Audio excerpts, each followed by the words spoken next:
how do you keep selling the exact same guitar to the same people over and over and over again? Hey everybody, it's me, Matt Esquire. Welcome back to Blues Lawyer Confessional.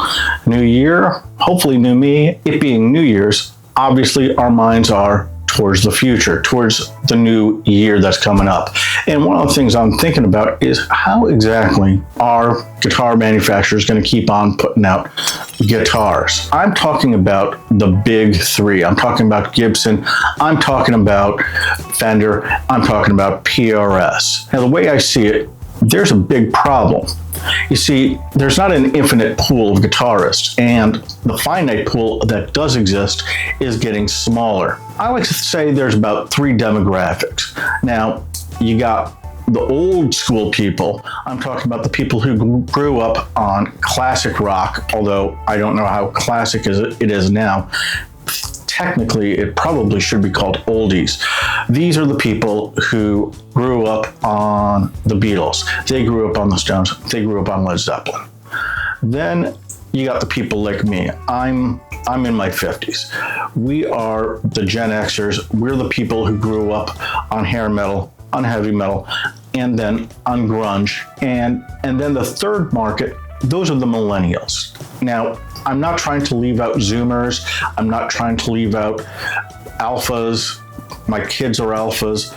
I'm just saying these are the people with enough money to actually go out and buy a guitar. And Zoomers, I love you, but I don't see you guys as having disposable income for a guitar. I just don't. And that's a problem. That's a big problem. And I'll get to that in a moment. The main problem is that there are those three target demographics, and I don't think you can get all of them. So when you're talking about the old segment of the market, I mean, yeah, they are the ones who the R9s are aimed at. They're the ones who the American Vintage Series is aimed at. But then you get to the problem of how do you keep selling the exact same guitar to the same people over and over and over again? I mean, we've seen this now for really, honestly, more than 10 years from Gibson. We've seen this probably, if you really want to get into it, 20 years from Fender. We've seen this more than 10 years, truly 10 years from Gibson, and even longer from Fender. I say 10 years because that's when Gibson started pushing a lot of their snake oil. That's when they started talking about the authentic aniline dye that'll bleed into your binding. That's when they started talking about hot, high glue. That's when they started talking about getting just that right formulation of nitrocellulose to be truly period accurate. And somehow, every single year, it just kept getting more truly accurate. Now, I understand the reason for these guitars. These are aimed at people who have a lot of money, but don't have enough money. And when I say don't have enough money, I mean these people don't have enough money to buy themselves an actual burst. Sadly, Jim Irsay, Joe Bonamassa, they bought them all up. Don't even try. What you got to do is you got to sell them the next best thing. And again, you just keep selling it again and again and again. It's not going to make a major sound difference. It really isn't. I know that there are people who say, oh, but everything changes. The way you change, the way you feel about the guitar changes, how you play, all that. But the truth is that to the average listener, especially the average listener who is in their 60s, maybe their 70s, maybe even their 80s, and has been going to concerts for years without ear protection and has tinnitus, they're not going to hear that difference. So what are you doing? Why do you keep trying to sell them that same guitar? And it doesn't really work, does it? I mean, Gibson, yeah, they came out of bankruptcy, but it's still been less than a decade since they went in. So, what are you going to do? Fender is doing pretty decent, but they're not doing the greatest. Now, let's move on to the next bit of the market. Those are the people like me. Now, people like me, what do we buy? Now, I've got a family. I've got small children. And having children means... Money, please. Oh, no, there's no money. Money, please. Money, please. Ben, give her some money. It's easier. I've got to pay for all sorts of things. And that means that I don't have $7,000 to plunk down on a guitar. Now, I know I say this with a wall full of Les Pauls behind me. I'm not blind. I know it looks it, but I'm not blind. Here's the thing though. The guitars I buy them used. Now, I buy them used for a couple of reasons. Number one, as has been noted throughout the years, Gibson's QC consistently stinks. They are a major manufacturer of guitars, and simply because the way probability works, yeah, there's going to be statistically more quantity of guitars that don't meet QC. Also, part of it is people have unrealistic expectations of what a guitar is supposed to be. This isn't Aphrodite rising from the sea, okay? No. It's a guitar. It was made in a factory with human hands. And honestly, the way they come out is pretty damn good. Personally, I did buy a new Gibson once. That was 20 years ago. And I didn't buy a new Gibson again because that Gibson that I did buy new had bad soldering in the neck pickup. Burn me once, fool me once, shame on me. Fool me once, shame on you. If fool me, we can't get fooled again. The people like me who do buy nice guitars, but we buy them used. Gibson and Fender aren't making money off of us. They're just not. I'm not a Gibson customer. I'm not a Fender customer. I'm a music store customer. I have given more money in the last 10 years to Atomic Music and to Victor Litz and to Guitar Center than I ever did to Gibson or Fender. And I don't have any PRS, so PRS hasn't ever gotten a dime from me. It's not out of hatred or something like that. I just haven't found the neck I like. Gibson and Fender can't really count on us. They just can't. We're not going to pad their bottom line. We're not going to give them money because even we can't afford to. And then you've got the last market, that third market. And these are millennials. And these are the millennials who grew up on grunge, on post-punk, and on nu metal. And they just don't want to play a fucking Les Paul. Let's be honest. It is their dad's guitar. It is maybe their grandfather's guitar, but it isn't their guitar. What they want to play, I think, and I'm speculating here, I'm not a millennial. I'm married to a millennial, but I'm not a millennial. They don't give a shit whether a guitar is made in Nashville, Memphis, if it's made in Corona, Ensenada, if it's made in Korea, if it's made in Indonesia. If it sounds good, if it plays good, it is good. And you know what? I applaud that part of the market who never, ever bought into that marketing bullshit. I mean, as a Gen Xer, I pride myself on being cynical and trying to see through bullshit, but that's like a new level of innate bullshit detection that even us Gen Xers don't have. So those people, they're not ever gonna buy a Murphy Lab. They're never gonna buy a Fender Custom Shop. Number one, I don't think any of them want a 1961 American vintage to, whatever. I don't think they want one that is lovingly hand scraped or whatever the bullshit is. But also, those guitars just don't speak to them. And that's part of the tragedy of this. You've got Fender, who, let's be frank, they are perfectly positioned for that market. Perfectly. But they can do it not by selling Fender guitars. Look at what Fender owned. They own a whole lot. And if you look at the independent companies like Badlands Guitar and the phenomenal reception that the Phil McKnight guitar got, you'll see that, yeah, there is a market segment that is aching for a metal guitar.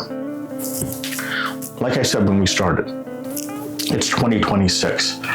That means that 40 years ago,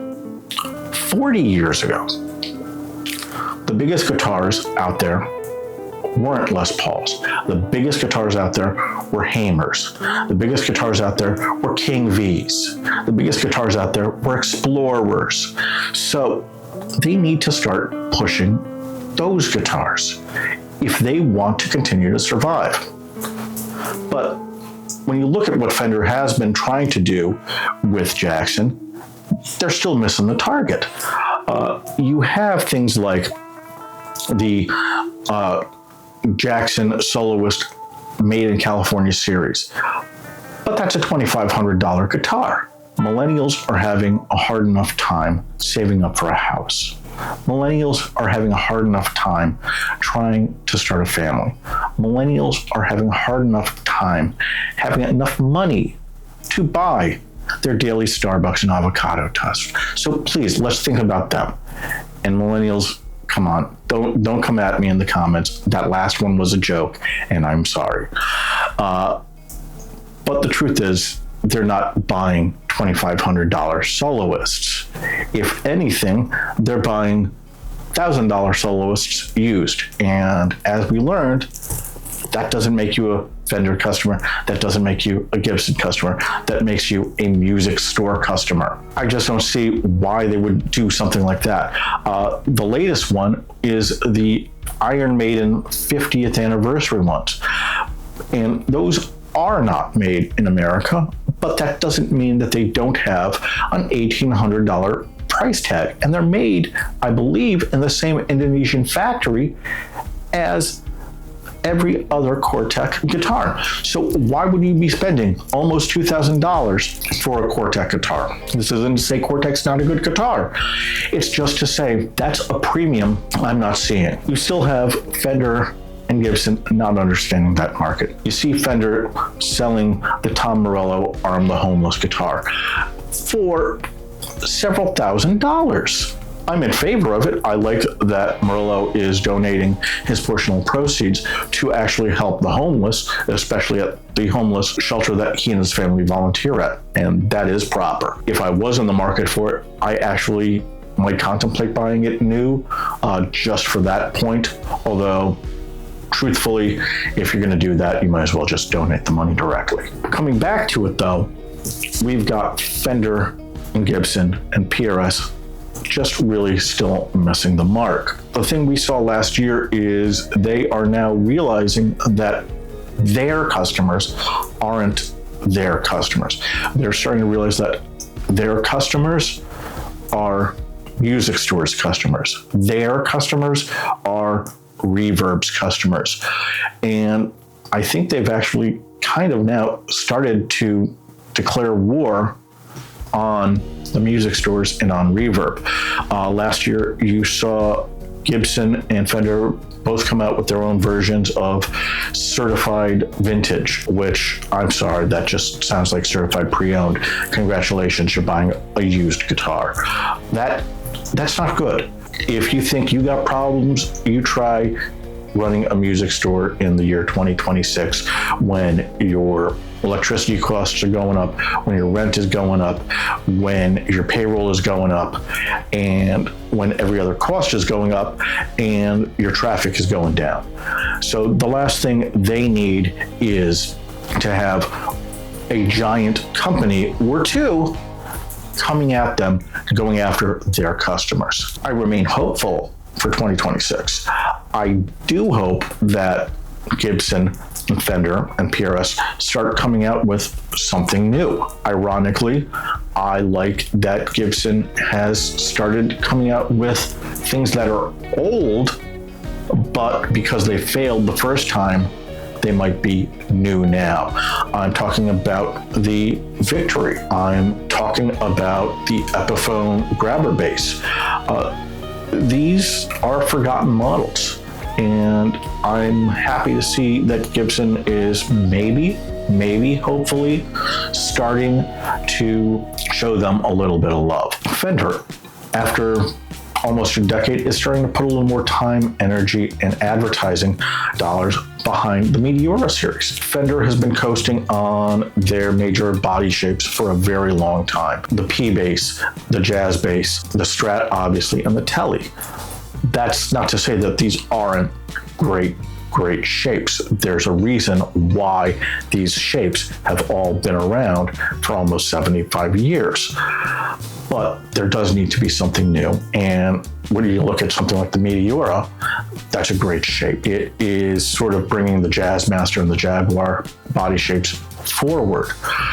If you look at what Fender has consistently been doing with their Parallel Universe series, with their Alternate Universe series, they test out new things.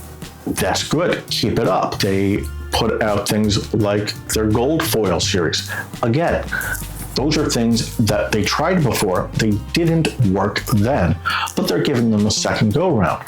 And I think that's a lot better than chasing after the old people. Old people do one thing and they do it well. And sadly, that is old people die.